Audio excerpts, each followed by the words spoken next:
Servus Männer, it's Red Pill Germany again. On this beautiful Sunday afternoon, I want to tell you a little bit about a very successful German reality show that is posted on YouTube. It is called 7 vs. Wild and it has just started its second season now. It is one of those stranded on a desert island survival shows, but it is very different from the formats that we know from TV entertainment and from broadcasting networks. As you probably know, I think that contemporary Western entertainment is pretty much unwatchable. I have not been owning a TV in a long time, and I couldn't even tell you what kind of shows are running on TV right now, to tell you the truth. But I have to tell you that this YouTube show is something I really enjoyed, and I want to tell you about it today. Unfortunately, for many of you guys out there, it only is available in German. However, I think you can appreciate the program even though you don't really understand what they're saying because, and this is the biggest difference I think to these usual desert island or survival kind of formats, these candidates here are alone. They're not in a team and there is no camera team there. They are alone and they film themselves with GoPro cameras. They have power banks, battery packs, and they even have solar panels there so that they can recharge the batteries, and they fully film themselves, which means that they're either talking into a camera, narrating what they're doing, or they attach the GoPro to their heads and you see a kind of first-person ego perspective on them trying to build a shelter or cracking a coconut or something, and that makes it very interesting in my opinion at least. So now I want to talk a little bit about the first season, and then I will tell you about the difference in the second season and what I personally like so much about the show.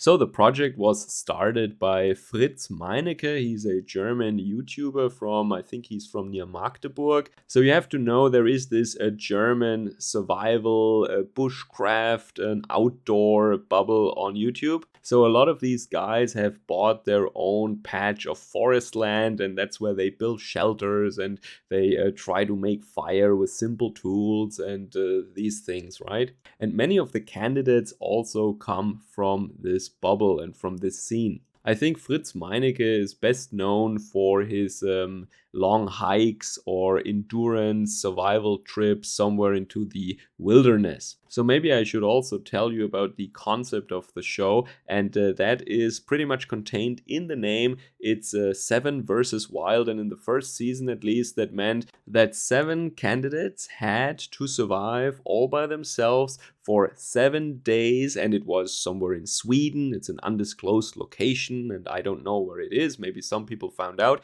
but they had to survive with 7 pieces of equipment that they could choose. So some people brought lighters or fire steel or big knives or pieces of rope or pots to boil water in, etc. So they could make up their minds what they wanted to take with them on this trip, and then they were driven by boat to their destination where they had to swim to the coast then, and then the 7 days started. Now, I really enjoyed season 1, and there are several reasons for that. And one reason was definitely the interesting characters that went there. One guy was, for example, Survival Muddin, and he is kind of a very extrovert fellow. And the big challenge, especially for him, was isolation. It was a psychological challenge that he met. It wasn't water or food. His problem was a mental one, and that was the case for the others too, by the way. So in Sweden, of course, there is an abundance of good drinking water, and they had a lot of blueberries there. They couldn't really fish because they didn't find any worms they could use as bait. In Germany, you find them everywhere under tree bark or under roots. There in Sweden, it was almost like the countryside was sterilized or something. They couldn't find any bugs. That was not as they expected, and I was also surprised by that. I didn't know that, for example, but they kept on eating berries for most of the time, and I think that also put some limit to the calories that you can have, because there are not that many calories in blueberries. So what you saw over the course of this week was that their metabolism pretty much slowed down, and you think that you will build this beautiful shelter with your your axe or something, and then you end up just making a very minimalistic shelter because everything is so hard and you feel drained and exhausted all the time. And then also there was a great variety among the candidates.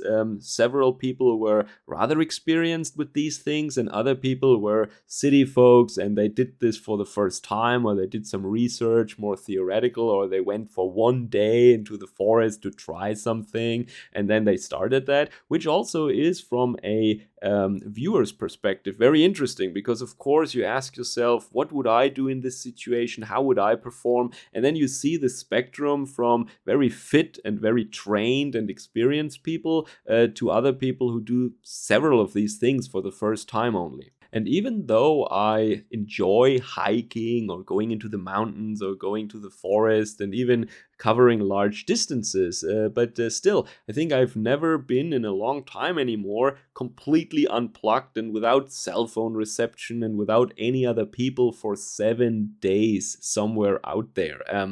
I wonder how I would react psychologically speaking. I mean, Survival Muddin, what he ended up doing, he painted with coal.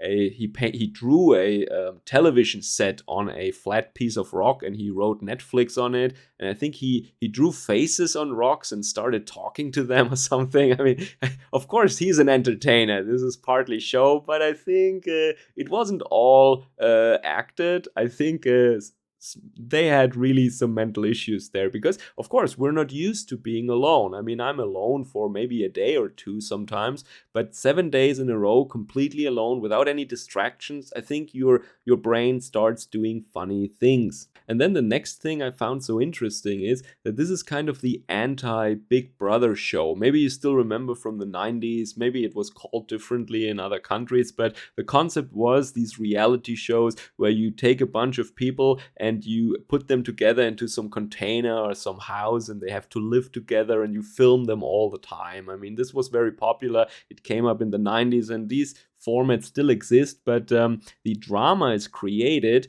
by having these different people sitting together all day doing nothing, and then drama starts, and that's what they want to film, and they start bad-mouthing each other and this stuff. But here, the interesting thing is that they're all isolated, they're all alone, there is no social interaction. All these people talk into a camera to the audience, basically. They're narrating what they're doing and they're talking to themselves, and then they decide what they film and what they don't film. And then in the end, all these GoPro cameras and these SD cards, I think, are collected, and then the editors have to create actual episodes from all these snippets from the different days. And of course, in the beginning, there is a certain order to it, because first you land there and your clothes are wet, you must dry your clothes, you must make fire, you must decide where you build your shelter, and you must scout the area, where is food. So in the beginning, it is pretty much the same stuff that they have to do. And then on the later days, it is more about how they deal with the isolation psychologically and also physically, how they deal with the insufficient nutrition, I would say, how their body reacts to that. So I think the first episode of the first season had around 7 million views now, and the last episode had still between 3 and 4 million views. And so that is pretty big for a German YouTube program.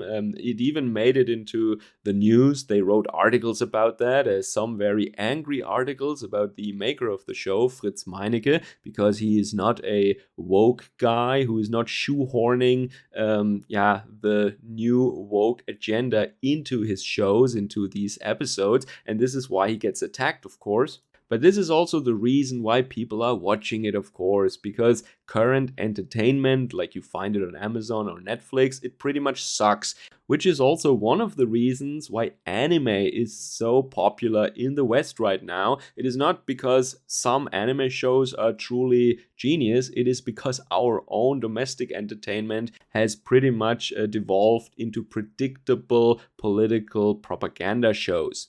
But now the second season of Seven vs. Wild has started, and of course it got more diverse. There are now even 2 women among the 7 contestants, which I think is pretty much a good idea. I'm not saying that ironically or something. I'm really looking forward to that. And so far, these female candidates are doing well from what I can tell from the first 2 episodes. But also, there is some other diversity in there. There is an Austrian there. Yeah, that is also very international. So, yeah, very cool crowd, I think.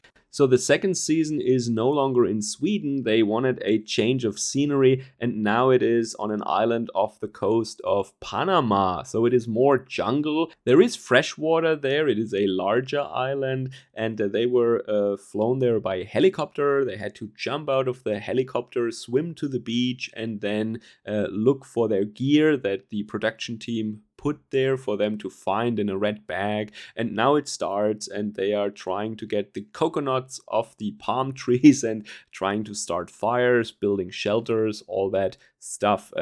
What I was really surprised about also is that this island is rather dirty. It's full of garbage. It is all this plastic garbage that the ocean brought to the coast. All the coastline is full of plastic bottles and stuff like that. Also in skill level, it ranges again from ex-military guys to city dwellers who do all this stuff for the first time, and or some influencers or something. That is really interesting. There is a range of skill levels and different personalities in there, and of course they are all kind of influencers or streamers or YouTubers, because, well, they need to entertain the people, of course, and they need to have the skills to film themselves. You cannot send someone out there who doesn't know about camera angles and about how you need to operate the GoPro so that they have material that they can use for their episodes. I mean, there is no camera crew there.